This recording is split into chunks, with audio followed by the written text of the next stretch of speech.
New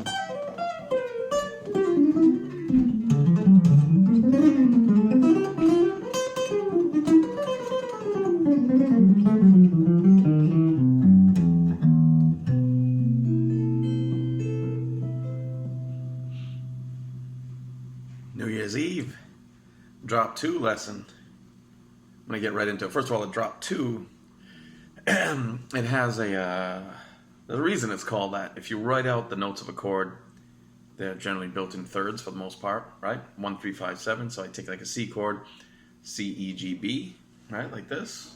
If you have those notes, you take the second note from the top, drop 2. You literally take the second note from the top, and drop it 1 octave, which will bring it down here. And you can play it like that, or the more common way would be playing it like this, or sometimes like this, if you prefer. Getting 2 with your middle finger.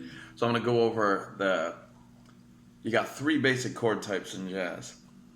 There's more, I know.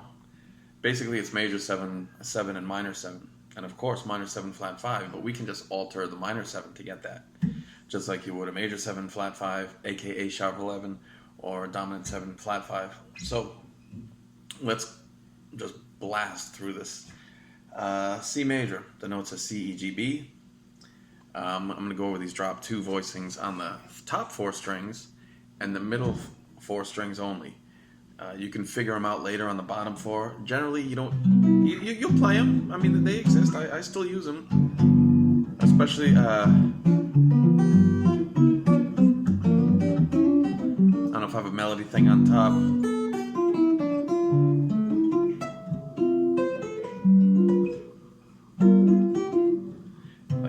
But the top 4 and middle 4 today, all 4 inversions, and I'm going to show you how to make other chords out of them. So let's start on the middle 4. We're going to take this one, and again, middle 4 strings only. We're not using the E's. So we're going to have this shape right here, 3, 5, 4, 5, C, G, B, E, 1, 5, 7, 3. If you take the C scale, take the 1, 5, 7, 3, or any scale and do that, you'll have your major 7 chord. And for the inversions, whatever chord tone we're playing here goes up to the next one. So the 1 becomes the 3, the 5 becomes the 7, etc. The next one's kind of a pain in the ass. Looks like this. 7, 9, 5, 8. 3, 7, 1, 5.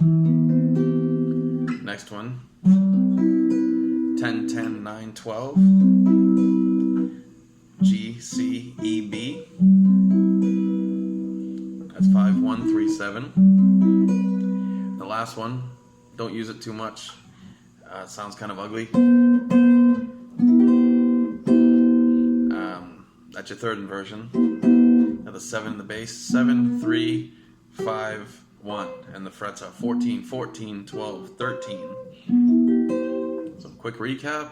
Root, first inversion, second inversion, third inversion. 1, 5, 7, 3, 3, 7, 1, 5, 5, 1, 3, 7, and 7, 3, 5, 1. Same exact thing. We can do them on the first 4 strings because of the tuning. Anyone who knows me knows that I tuned in fourths for like 16 years or so. So I didn't have to learn. I'd already learned these, so it was kind of a silly reason to do it. There were other benefits. But I switched to fourth tuning for all those years, just about a year and a half ago, switched back. But anyway, so these chords, so this chord, 1, 5, 7, 3, is going to become this at the 10th fret.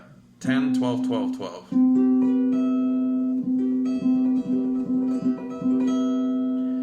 All right, first inversion. 3, 7, 1, 5. Probably do it down here. It'll be a little easier to wrap your head around. Easier than this shape. That's one big benefit of this tuning. Some chords are easier on one set of strings than the other. This is the first inversion. 3, 7, 1, 5.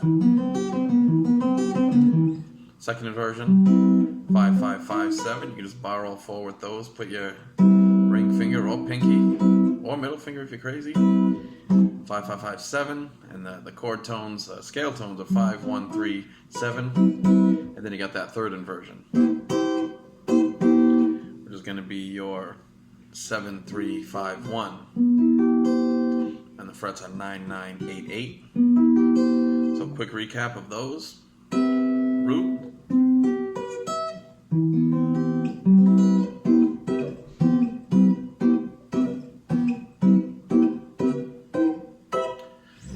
middle 4 strings,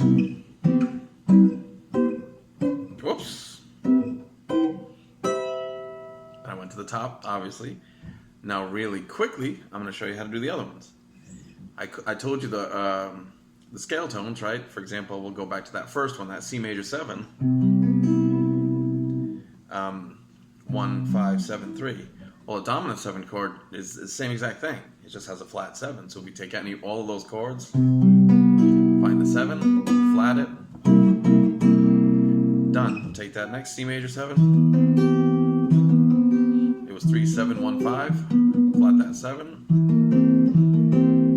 Take that next C major 7, second inversion. That was 5, 1, 3, 7. Flat that 7. And then next we have the third inversion. 7, 3, 5, 1. 7 was on the bottom, we flat it. Alright, so you end up with this.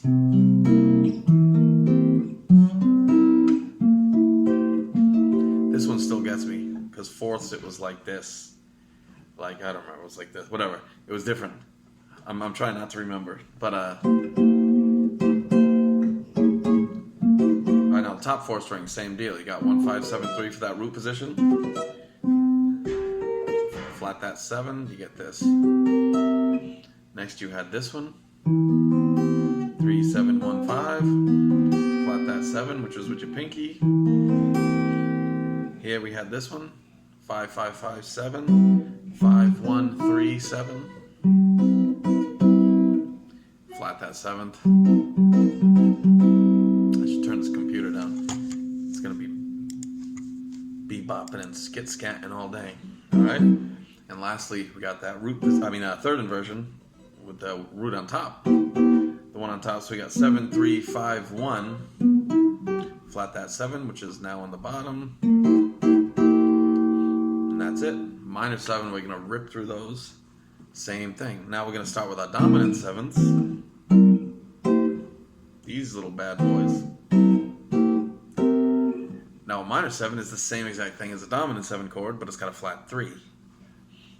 So if you want to reference a major 7 chord, it's got a flat 3 and a flat 7. 1 flat 3, 5 flat 7. So we can start with that C7. We already flatted the 7. Why have to do two things? We got the 3 on top. We're going to flat it and make it a C minor 7. We got that C7 here. This one, 3, 7, 1, 5. We got the 3 on the bottom. We're going to flat it. This next one, 5, 1, 3, 7. We're going to flat that. 5, 1, 3, flat 7, remember. We're going to flat that 3. Then lastly, got that third inversion. We got the third right here with the pinky. We got the flat 7, 3, 5, 1. Flat 7, 3, 5, 1. We're going to flat that third.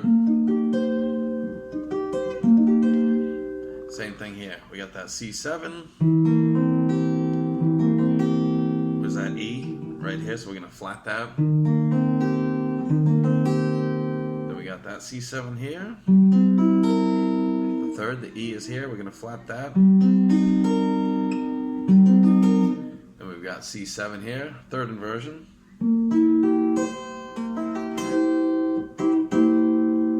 Yeah, you're getting the E, the third with your middle finger. Flat that. Alright, and then the root position.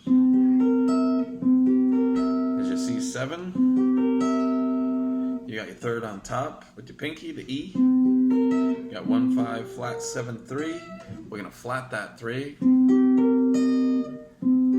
And this is a tricky fingering if you haven't done it before. You can either do it like this, use all your fingers, or get 2 with your middle finger there.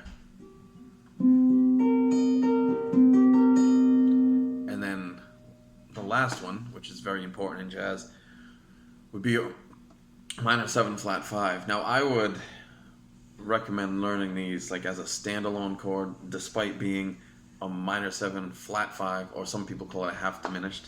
The symbol is a circle with a line through it, like a diminished symbol with a line through it, or it could say small m 7 flat 5, it could be dash 7 flat 5. Do the same thing we just did. You take all your minor 7 chords, now you're going to flat the 5 of those minor 7 chords. So you have your C minor 7 here, your 5 is there on the 4th string 5th fret, the G, you're going to flat it. Alright, next we have C minor 7 first inversion.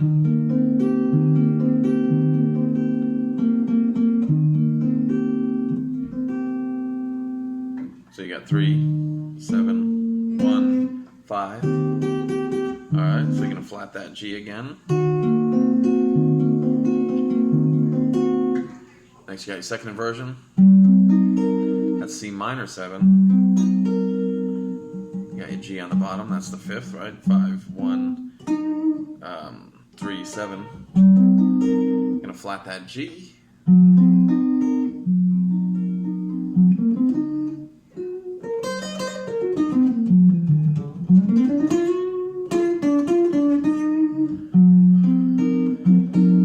Last, you got this C minor 7, right? Third inversion with the root on top, the C on top. You got your G right here, 3rd string, 12th fret. That's your 5th. You're going to flat that. And by the way, your minor 7 flat 5 is a minor 6 chord. Same thing. A B minor 7 flat 5 is the same as a D minor 6. All right. C minor 7 flat 5 is the same as an E minor 6. The same exact chords, same notes. All right. Now the top 4 strings. C minor 7. Gotta flat that G. G's on top in this case. Next, you got that G on the bottom, just flat it.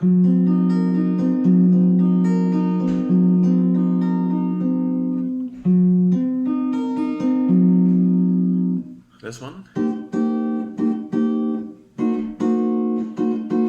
So you got your C minor 7 right there. You got your 5th on the 2nd string, your G. You can flat that. Then your root position. Got your G right here on the 3rd string, 12th fret. You can flat that. And that's all of them.